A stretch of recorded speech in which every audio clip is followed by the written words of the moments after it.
Papa Tani. Ah, les Mounassi, ça va? Ça va bien, Patani. Patani, raconte-nous encore une histoire, non? Encore? Oui. Ok, j'ai une très bonne histoire pour vous aujourd'hui. Écoutez bien, je vais vous raconter l'histoire d'une de mes amies d'enfance. Elle s'appelait Nanga. Histoire! Raconte. Histoire! Raconte.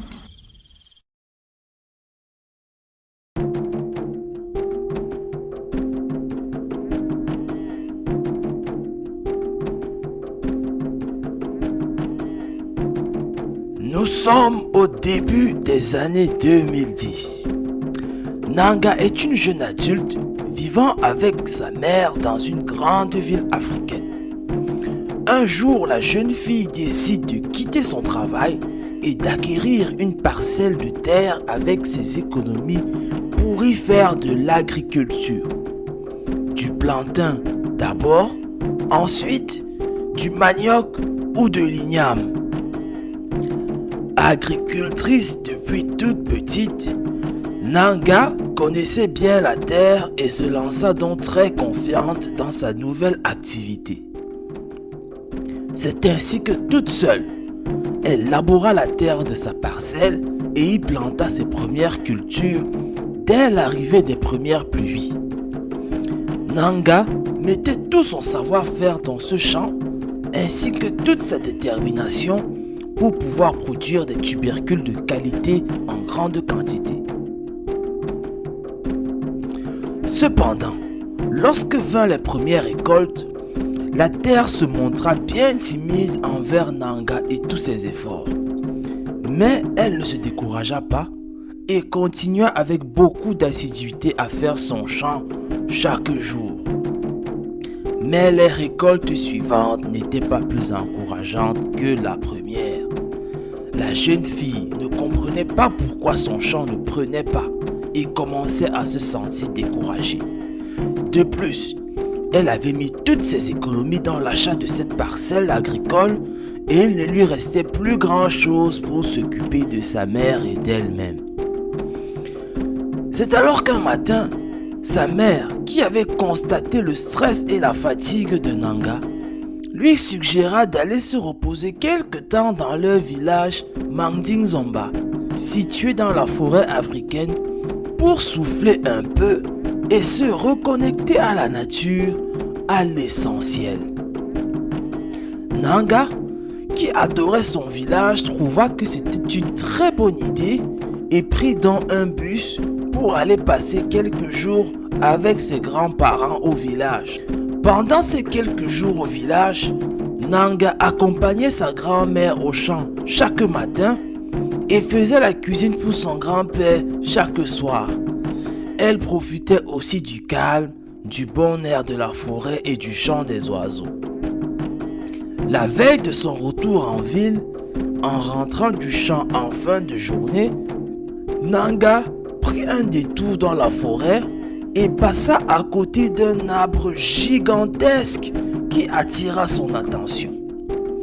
L'arbre était si grand que Nanga n'arrivait même pas à en voir la cime.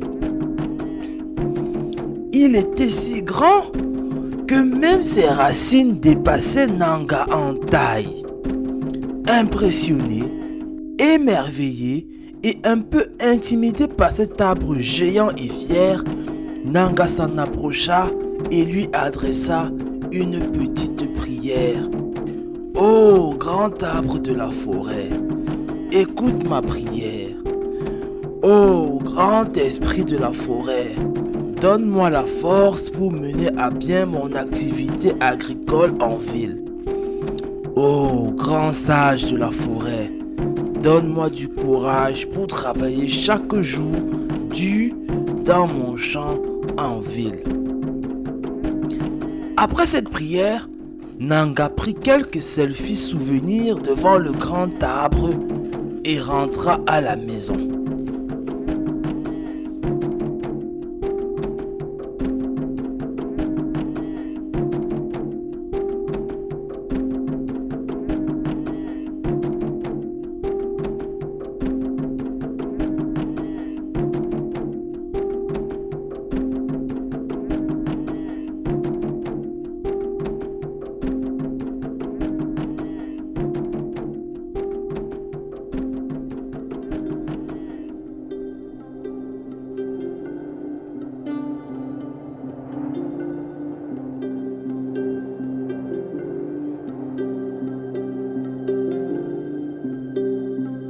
abo.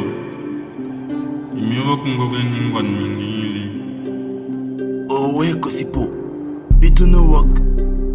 Anusa. Matokna nongwa ninge yafan. Dada atobi kwam tokumu. Mimbu atongula. Ngulje nambuma. Musila kalna tongi manzum. Akalo.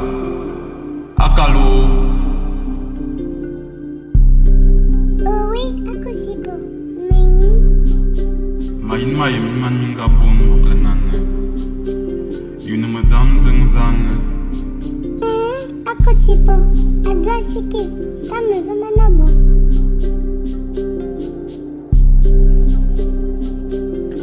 Quelques jours plus tard, Akala revint vers Kosipo.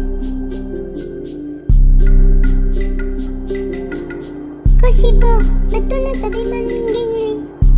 Anong pangwan yafan. Ano lugu ebot. Ana susa.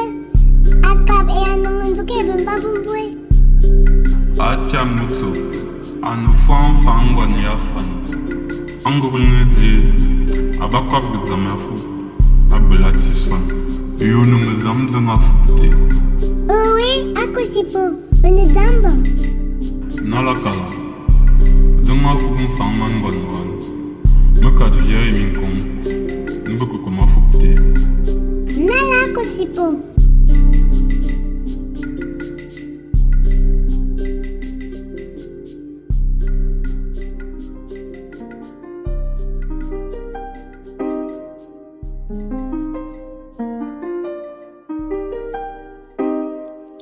C'est ainsi donc que le Kosipo donna ses instructions aux champignons du sol, qui se déplacèrent de la forêt jusqu'en ville pour fertiliser le sol de la parcelle de Nanga, sur laquelle celle-ci, à nouveau motivée depuis son retour du village, travaillait avec acharnement.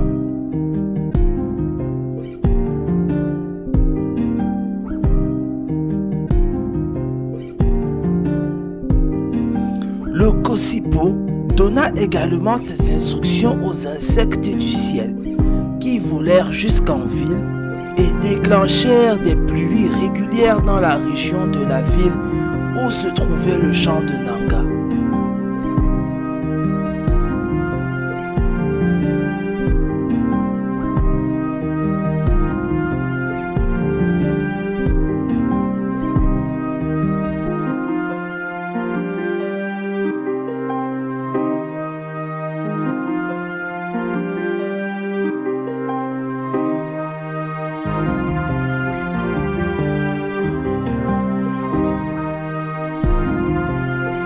C'est ainsi que quelques mois après son passage au village et sa prière au grand arbre Kosipo, le champ de Nanga produit en abondance des tubercules de qualité, igname, plantain, manioc en grande quantité.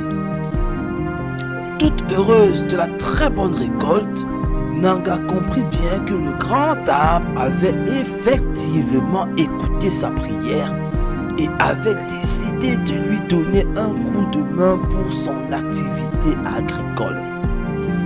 Elle réussit à vendre facilement la majeure partie de sa récolte à très bon prix au marché. Elle offrit même en cadeau des tubercules à ses amis et à son voisinage. Mais elle n'oubliait pas d'où venait cette bénédiction et depuis cette récolte, chaque année, Nanga allait dans son village pour discuter avec son ami Kosipo, le grand arbre, et lui faire ses prières. Quelques années après, elle devint la plus grande agricultrice de toute sa ville et ses tubercules, abondantes et succulentes, se vendaient dans tout le pays.